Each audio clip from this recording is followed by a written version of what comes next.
Hi friends, நான் உங்கள் SK. இன்றைக்கி நம்ம பார்க்க போகிற குட்டி ஷார்ட்ஸ். சிட்டுக்குருவியை கொண்டதுனால சைனாவில் கிட்டத்தட்ட 4 கோடி பேர் ஜனங்க தான் அவங்க உயிரை இழந்தாங்கன்னு சொன்னால் அவங்களால நம்ப முடியுமா?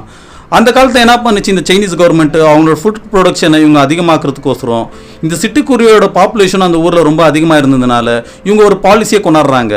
அதாவது உங்களால் எவ்வளோக்கு எவ்வளோ சிட்டுக்குருவியை நீங்கள் கொண்டு குவிக்கிறீங்களோ உங்களுக்கு அவ்வளோ ரிவார்டு கிடைக்கும். அதே போல் அந்த டார்கெட்டுக்கு கம்மியாக கொன்னால் உங்களுக்கு பனிஷ்மெண்ட்டும் உண்டு. இவங்க என்ன பண்ணுறாங்க, அந்த ஊர் மொத்த ஜனங்களும் சேர்ந்துக்கின்னு இந்த மொத்த சிட்டுக்குருவி இனத்தையே சேர்த்து எல்லாரும் கொன்று அழிச்சிடுறாங்க. அது மாத்திரம் இல்லாமல் அந்த காலத்தில் இவங்க போட்ட மோசமான பாலிசினால் கிட்டத்தட்ட 4லேருந்து 7 கோடி பேர் வரைக்கும் அவங்க உயிரை இழக்கிறாங்க. இதனால் என்ன ஆகுதுன்னா த கிரேட் சைனீஸ் ஃபெமைன் அந்த காலத்தில் வருது. அதுக்கப்புறம் இந்த சைனீஸ் கவர்மெண்ட்டு சேர்ந்து ஒரு முடிவை எடுக்கிறாங்க. இவங்க ரஷ்யா கிட்டேருந்து கிட்டத்தட்ட 2.5 கோடி வரைக்கும் சிட்டுக்குருவியை இவங்க கடனாக வாங்குறாங்க. ஸோ இவங்க ஒரு சிட்டுக்குருவியை சாதாரணமாக எடை போட்டதுனால எவ்வளோ பெரிய விளைவை இவங்க சந்திக்க வேண்டியதாக போச்சு பாருங்கள். ஸோ நீங்கள் இதை பற்றி என்ன நினைக்கிறேன்றதை கமெண்ட்டு சொல்லுங்கள் ஃப்ரெண்ட்ஸ்.